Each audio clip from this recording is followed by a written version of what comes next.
Hello everyone, my name is Uri Llorente. I'm one of the main developers of this plugin, the Twidmer River plugin.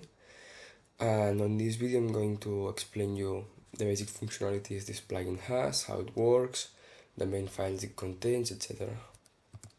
First of all, let me talk about a little bit about the structure of the plugin.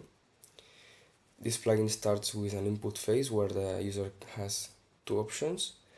The user can either, as we will see, provide a river layer as well as a radius from which all the tweets will be extracted within the different points that will be mapped across the river. Or otherwise, the user can directly provide a file with all the coordinates of the different points of the river with their own radius. Apart from that, the user needs to provide an API key from Twitter, so the application can access Twitter and get all the tweets the user may want. And if the user also finds it necessary, they can provide a keywords file to do the a priori filter mentioned on the article. After that, the extraction process will take place and we will see that it generates a file named export_data_frame.xlx. And then after the extraction takes place, the translation and filtering process starts, ending with the creation of the data translated file, which we will see that is very important as it contains all the extracted tweets but translated and filtered, which can go directly into classification.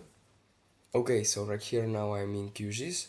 As you can see, I have a river layer right here, and if I go to plugins, you can see that I have the Twidmer River plugin right here. You have to make sure that this box right here is checked, so the plugin will appear here. Here's the first part. I told you, the extraction part, which in this case I'm gonna show you an example. I provide a radius of 500 meters. I select this layer that I have here. I don't want to use an a priori filter, so I leave this blank, and I provide the API key. Also, as I have provided the river layer and the radius of 500 meters, I don't need to provide a searching point file. But if instead of providing, as I said, the river layer and the radius, I wanted to provide directly the file, I should enter it right here, like selecting it from my files.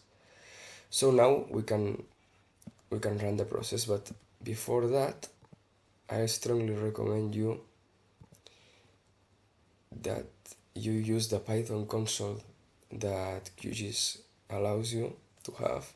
So you will see that if you open this console, you will see the different prints that these processes have, so you can track a little bit how the program is doing, as you will see right here. As you can see, it is getting the tweets. Don't worry if you find this error, that too many requests, it's normal because we're asking Twitter. So the process has finished and now the translation part takes place. As you can see, it is translating the tweets. So I will quote here and I will show you once the process is finished. So now the translation process has ended, as you can see right here. It has translated all the tweets. So now we can close this window, and now I will show you a little bit about the next process.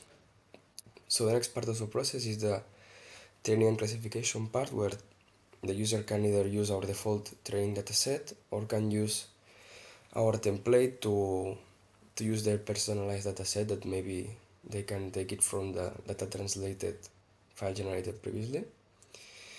If they use a personalized dataset with a different amount of categories than 3, they need to, as you will see, provide this number on the input section of the second part of the plugin.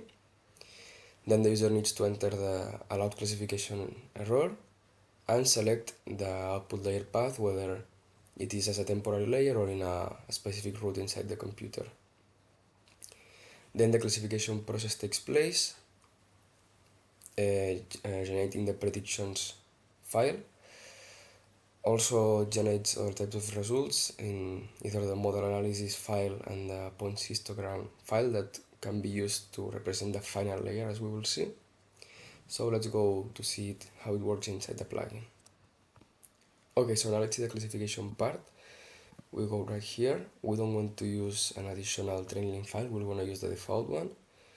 we want a 30% allow error. We have 3 categories as we are using the default dataset.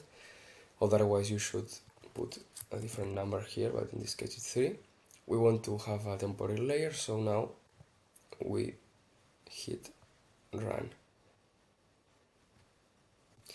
Okay, so now classification is finished.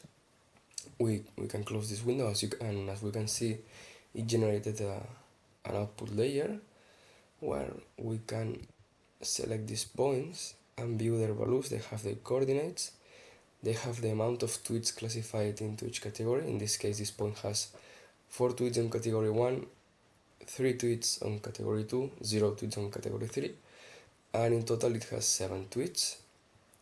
And now I will show you how to access the different files and talk a little bit about that.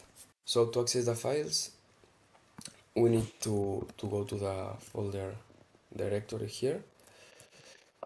We type app data over the top because we need to access the QGIS folder, which is inside the roaming folder usually. If not, you have to find where you have QGIS installed and access that folder. We go to QGIS, we go to here, profiles. Here we select the profile in which we have downloaded the plugin, which in this case we only have default. Then Python, plugins, we select our plugin, which is TweetMyRiver, and then we go to all processes here. Here are the different files. This folder will be deleted, so you won't see it. Now we go to data, and here you have all the different files, as I said. Here's, for example, the data translated file, which is very important, but by default, until you do the execution of the different parts, you will only have 2 files right here. The first one will be the training template, and the translated 3 categories. The first one is the default dataset that we use for training, and right here is the training template, which you can use if you want to provide your own training dataset.